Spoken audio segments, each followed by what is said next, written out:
From the private archives of the Duchy of Blackwood, within a collection of correspondence bound in faded blue silk, the story of Elara Vance was preserved not in grand histories, but in the margins of ledgers and the pressed petals of a single white rose. Her journey from the quiet shadows of society to its unassailable heart began, as such things often did, with an act of exquisite cruelty, witnessed by a man who had made a fortress of his own silence. My existence in the household of Viscount Finch was a study in shades of grey.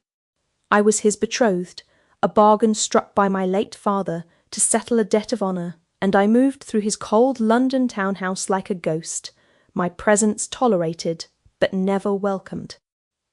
The very air in Finchley House was thin and sharp, smelling perpetually of beeswax and disapproval.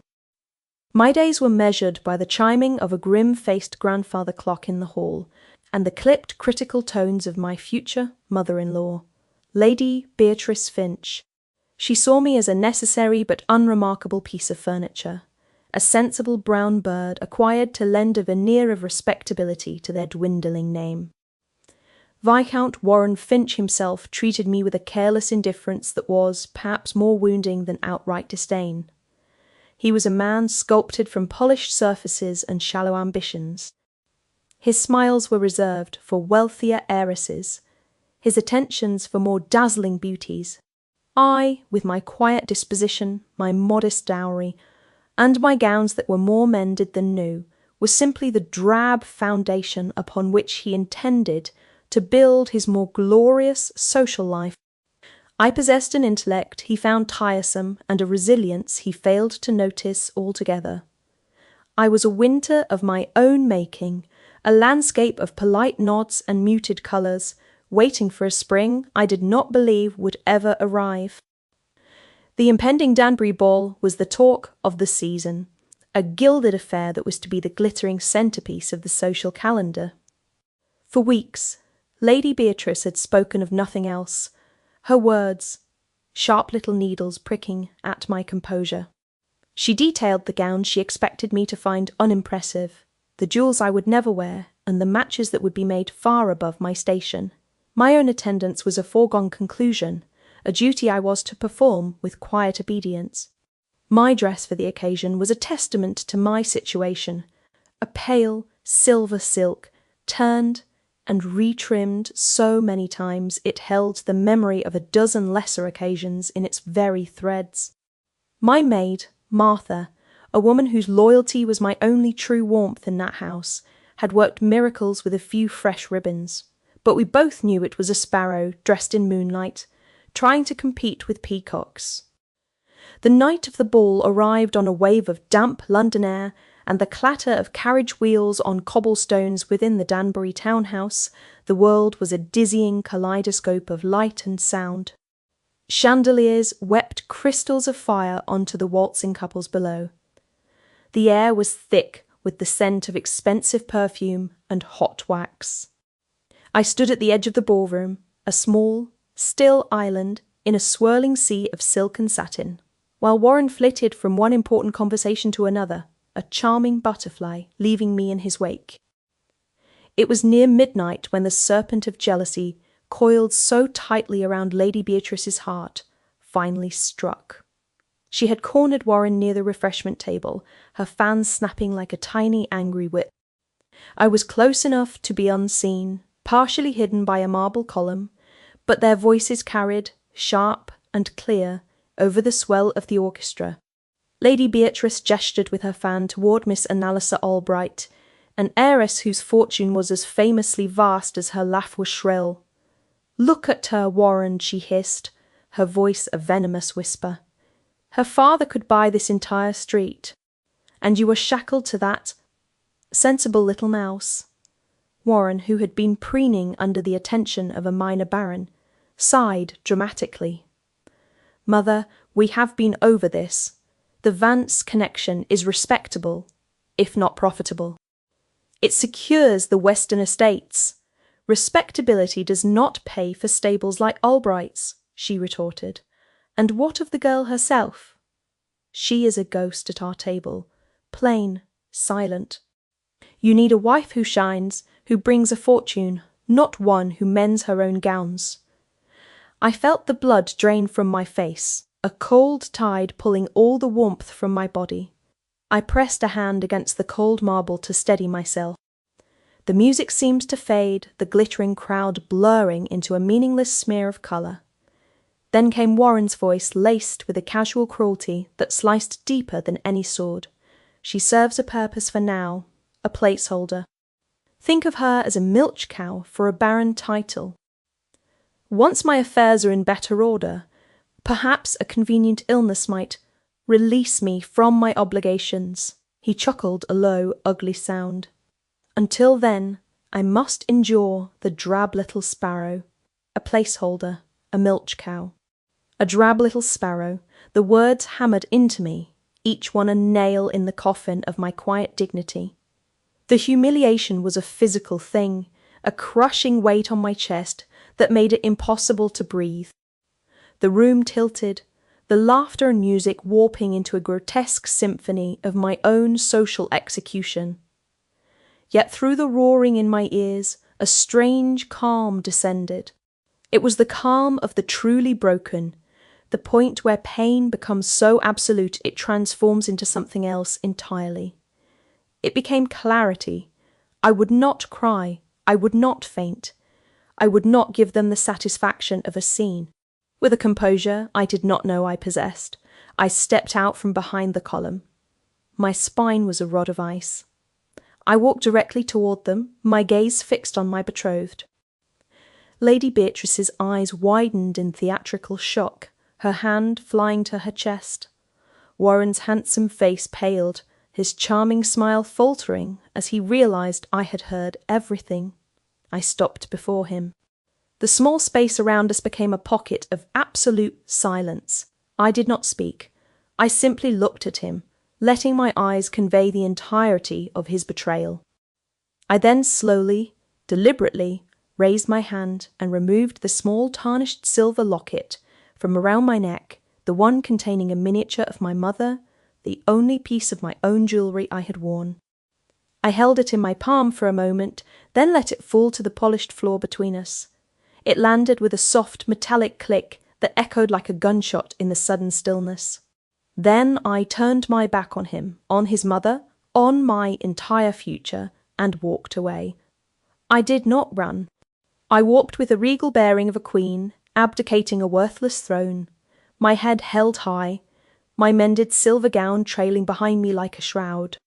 I was aware of the whispers erupting in my wake, of the dozens of eyes following my solitary retreat. I did not care. I was walking out of my gilded cage, and I did not look back.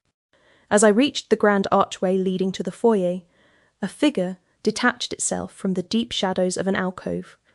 It was a man I recognised only by reputation, Alistair Vane, the Duke of Blackwood. He was a phantom of the London season, a man spoken of in hushed, awed tones, immensely powerful, staggeringly wealthy, and reclusive to the point of being a myth. They called him the Iron Duke, a man who had buried himself in his remote northern estate after the tragic death of his young wife years ago. He was not meant to be here.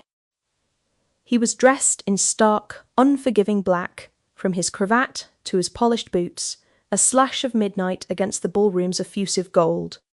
He was taller than I had imagined, with a severe, unsmiling face that looked as if it had been carved from granite. His eyes, a startlingly pale grey, were fixed on me with an intensity that was both unnerving and strangely grounding. He had been standing there, in the shadows. He had seen everything. He had heard everything. As I drew level with him, he moved, blocking my path. For a terrifying moment, I thought he meant to accost me, to add his own judgment to the pile of my humiliation. Instead, he simply extended a black-gloved hand. His voice, when he spoke, was low and resonant, like the tolling of a distant bell.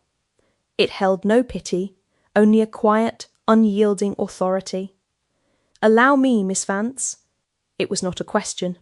It was a command, a statement of fact. Too stunned to do anything else, I placed my trembling hand on his offered arm. His grip was firm, steadying. The fine wool of his coat was a solid, tangible reality in my unravelling world. He did not say another word. He simply turned and escorted me from the ballroom, through the gawking crowds in the foyer, and out into the cool, damp night. The whispers followed us like hungry ghosts. The Duke of Blackwood, the season's most formidable spectre, had just publicly aligned himself with its most recent castaway. His carriage was as severe and imposing as he was lacquered black, with no crest, drawn by two magnificent black horses that stood silent and patient in the chaos of departing guests. His footman opened the door without a word, and the Duke helped me inside before following, settling on the opposite seat. The carriage lurched forward, plunging us into the relative silence and darkness of the London streets. The silence inside was absolute, broken only by the rhythmic clatter of hoofs and the creak of leather. I sat rigidly, my hands clenched in the lap of my ruined gown, my mind a maelstrom of shock and shame. I kept my eyes fixed on the passing gaslights, their blurry glow illuminating the tense, unreadable profile of the man across from me. He did not speak, did not pry, did not offer false comfort. He simply sat, a sentinel of stillness, granting me the dignity of my own silence. It was the greatest act of kindness I had received in years. We travelled for what felt like an eternity, leaving the fashionable squares of Mayfair behind for the sleeping, darkened countryside. When I finally found my voice, it was a thin, reedy thing. "Your Grace, where are you taking me?" He turned his head, and his grey eyes met mine in the gloom. "Somewhere safe," that was all he said, and for some reason I believed him. I leaned my head back against the cool leather squabs, closed my eyes, and for the first time that night I felt a single hot tear escape and trace a path down my cheek. We arrived at dawn. Blackwood Manor rose from the morning mist like a fortress from an ancient legend. It was a formidable place of grey stone and mullioned windows, softened by the wild, untamed beauty of the surrounding parkland. There was nothing welcoming about it, yet as the carriage rolled to a stop before the massive oak doors, I felt a sense of profound peace settle over me. This was a place built to withstand sieges. Perhaps it could withstand my own. The Duke led me inside, into a great hall that was cavernous and cool. A formidable housekeeper with iron-grey hair and a surprisingly gentle face, introduced as Mistress Thorne, appeared as if from nowhere. "Mistress Thorne," the Duke's voice echoed in the vast space, "Miss Vance will be our guest. See that she has the finest suite of rooms and everything she requires." Mistress Thorne nodded, her gaze assessing me with a keen but not unkind eye. "Of course, Your Grace." She then turned to me. "This way, miss." I was led up a sweeping stone staircase to a wing of the house that was surprisingly warm. The rooms were beautiful, decorated in shades of cream and soft blue, with a fire already crackling in the hearth, and a view of a vast walled garden that had been left to go wild with roses and ivy. It was a sanctuary. Over the next few days a strange, quiet routine established itself. The Duke was a near constant but unobtrusive presence. He did not press me for conversation, but he would appear at my side as I walked the tangled paths of the garden, offering a heavy woolen shawl against the chill. He would leave a book of poetry open, on a table, in the library, where he knew I would find it. When a headache from the strain of the ordeal left me pale and listless, a tray would appear with willow bark tea and a cool cloth, brought by Martha, whom he had dispatched a rider to fetch from Finchley House, along with all my meagre belongings the morning after our arrival. These were not grand gestures, but small, observant acts of quiet care that spoke more loudly than any words of comfort could. I spent most of my time in the library. It was the heart of the house. A magnificent 2-story room panelled in dark, fragrant wood, lined from floor to ceiling with thousands of books. A fire was always burning in the cavernous fireplace, and the air smelled of old paper, leather, and wood smoke. It was here, in this temple of silence and stories, that I began to feel myself knitting back together. The Duke would often sit in a large leather armchair by the fire, reading through ledgers or documents, the only sound the rustle of a turning page. His presence was a silent shield, a promise of safety that allowed the raw edges of my humiliation to finally begin to heal. One rainy afternoon I was searching for a book on botany on a little used lower shelf when my fingers brushed against a loose section of the wooden panelling behind the books. Curiosity piqued, I pushed gently, and a small, hidden compartment swung open with a soft click. Inside sat a single, small, lacquered box. It was not locked. My hands trembled as I lifted the lid. Inside, nestled on a bed of faded black velvet, was a stack of letters tied with a black ribbon and a single exquisitely painted miniature of a woman with laughing eyes and hair the colour of spun gold. She was breathtakingly beautiful. This must be her, I realised with a pang. Eleanora, his late Duchess.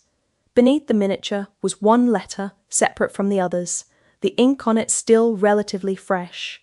It was dated only a few weeks prior. My heart hammered against my ribs. I knew I should not.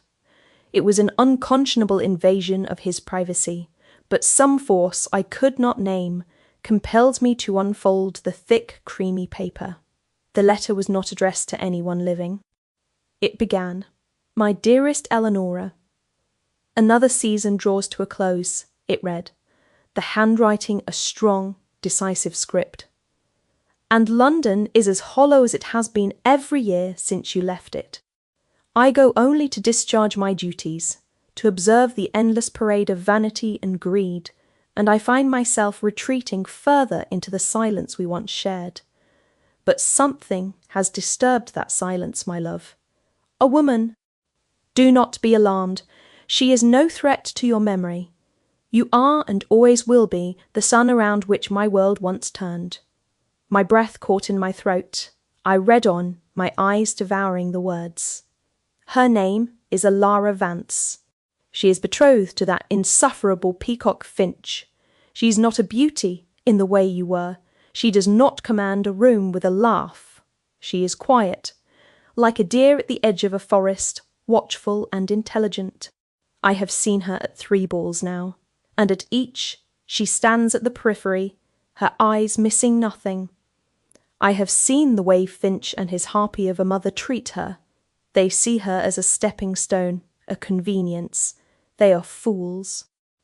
They do not see the steel in her spine, the quiet dignity with which she endures their slights.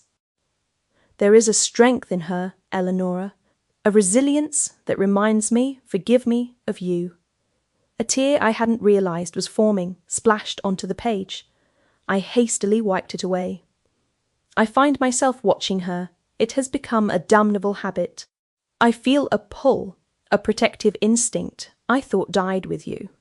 Last month I learned Finch was deeply in debt to men of ill repute. I bought the debts, all of them. He does not know it is I who holds his ruin in my hand, but it gives me a measure of peace to know I can destroy him should he harm her. I also discovered, through my solicitor, that a small inheritance her father left her was invested in a failing shipping company. I quietly bought a controlling share and rerouted a lucrative contract its way. Her dividend next quarter will be substantial. She will believe it is a turn of fortune. It is better that way. My entire body was trembling now. The acts of kindness, the sense of being watched over, it had not been my imagination. He had been a guardian angel, working from the deepest shadows, protecting a woman he had never even spoken to. The letter concluded, and the final words broke me. "I confess this to you, my lost love, because I can confess it to no one else. To feel this stirring of something for another feels like a betrayal of the highest order. And yet I cannot stand by and watch that light of hers be extinguished by those brutish fools. She deserves a garden to tend, not a cage to pace. Forgive me, Eleanora. Forgive me for seeing a flicker of your fire in another's soul. I refolded the letter with shaking hands, my heart a shattered thing in my chest. He did not love me. He loved a ghost. I was merely a reflection, a pale echo of his lost wife that had sparked a sense of guilty duty in him. The protection, the kindness, the sanctuary, it was all born of his grief for another woman. The revelation was a silken blade sliding into me without a sound. It was both the most beautiful and the most painful thing I had ever known. I placed the letter back in the box, closed the secret compartment, and stood up, my legs unsteady. I turned and my heart stopped. He was standing in the doorway of the library watching me. His face was a mask of stone, but his pale grey eyes were turbulent, stormy seas. There was no way to know how long he had been there, how much he had seen. The silence stretched between us, thick with unspoken words, with the ghost of his dead wife and the raw, exposed truth of his secret actions. "You were not meant to see that," he said, his voice rough. I clutched my hands together to stop their trembling. "Who is Eleonora?" I whispered, though I already knew the answer. His jaw tightened. He walked slowly into the room, stopping a few feet from me. The sheer force of his presence was overwhelming. "She was my wife," he said, the words clipped, precise. "She was my sun, my moon, and all my stars. She died in a carriage accident 5 years ago." The grief in his voice was a raw, physical wound. It radiated from him, a coldness that had nothing to do with the weather outside. "I am sorry," I said, the words feeling pitifully inadequate. "I should not have. I had no right." "No," he said, his gaze unwavering. "You did not." He took another step closer, his eyes searching my face. "What did you read?" "Everything," I confessed, my voice barely audible. "About the debts, the investment." "About me." A muscle worked in his jaw. He looked away toward the Rain Street windows, as if the sight of me was too much to bear. Clear as throat, it was a matter of honour. "Finch is a scoundrel. I could not permit him to—" He trailed off, unable to finish. "You did it for her," I said, the realization settling like a stone in my gut, "because you thought I was like her." He turned back to me, and for the first time I saw not the Iron Duke, but a man laid bare. I saw a profound, aching vulnerability in his eyes. At first, perhaps, he admitted, his voice low, "Her strength reminded me of yours. No, that is not right. Your strength reminded me of hers. But over these past days, watching you, seeing your intelligence, your grace, your quiet fire, Ilara, it is no longer about her. It has not been for a long time." Before I could process the meaning of his words, the sound of a carriage arriving in haste and the frantic ringing of the front bell shattered the charged atmosphere. A moment later, a flustered footman appeared at the library door. "Your Grace, Viscount Finch is here. He is demanding to see Miss Vance." Alistair's entire demeanour shifted. The vulnerable man vanished, and the Iron Duke returned, his face hardening into an expression of cold fury. "Show him in," he commanded. Warren Finch stormed into the library, his face flushed with anger and entitlement. He was followed by his mother, her expression a mask of pinched outrage. Warren's eyes landed on me, and he pointed a shaking finger. "There you are. You will come home at once, Ilara. This ridiculous escapade is over. You have made a laughing-stock of us." I stood my ground, my new-found clarity a shield. Alistair stepped forward, placing himself slightly in front of me. "Miss Vance is my guest, Finch," he said, his tone glacial. "She will go nowhere." Warren actually scoffed, a sound of disbelief. "Your guest. She is my betrothed. She is my property until the wedding." "You have no claim on her, Blackwood, for all your land and titles?" Alistair's lips curved into a smile that held no warmth whatsoever. It was a terrifying sight. That is where you are mistaken, Viscount. As it happens, I have a claim on a great many things. Your London townhouse, for instance, your ancestral home in Kent. Your stables, your investments, and every last shilling of debt you have accrued from cards, horses, and your tailor. He gestured to the large mahogany desk where a neat stack of papers sat. I own you, Finch, body and soul. Warren's face went from red to a pasty, sickly white. He stared at the documents, then back at Alistair, his mouth opening and closing like a fish. Lady Beatrice gasped. This is monstrous. You cannot. I can, and I have, Alistair said, his voice dropping to a deadly quiet. You threatened what was to become mine. You underestimated the woman you held in your hand, and you overestimated your own pathetic standing. Now, you will leave my house. Warren, defeated and broken, seemed to shrink before our eyes. He looked at me, a desperate, pleading expression on his face. Ilara. It was in that moment that Alistair Vane, the Duke of Blackwood, did the last thing I ever expected. He turned to me, his fierce grey eyes softening as they met mine. The entire world, the threat of Finch, the presence of his mother, all of it faded away until it was only the two of us in that vast, silent room. Ilara Vance, he said, his voice clear and resonant, a vow spoken before defeated enemies. I have lived in winter for 5 years. I did not believe in spring. But you are spring. You are resilience and grace and a fire in the darkness. I will not lose you to a man like him. I will not lose you at all. He took my hand, his grip warm and sure. Be my Duchess. Marry me. The proposal hung in the air, a shocking, brilliant explosion of hope. It was not a question born of passion in a moonlit garden, but a declaration of war, an act of ultimate protection, and a confession of profound need, all in one. I looked from the Duke's earnest, open face to the ruined man who had almost been my husband, and I gave my answer. Yes, I said, my voice steady and clear. Yes, I will. The public reckoning came 2 weeks later at the season's final masquerade, the Blackwood Ball, hosted in the Duke's magnificent London residence. It was an event of staggering opulence, and our arrival, together with me on his arm, was the only thing anyone could speak of. I wore a gown of deep emerald velvet, the colour of new life, and for the first time I felt not like a sparrow, but like a queen.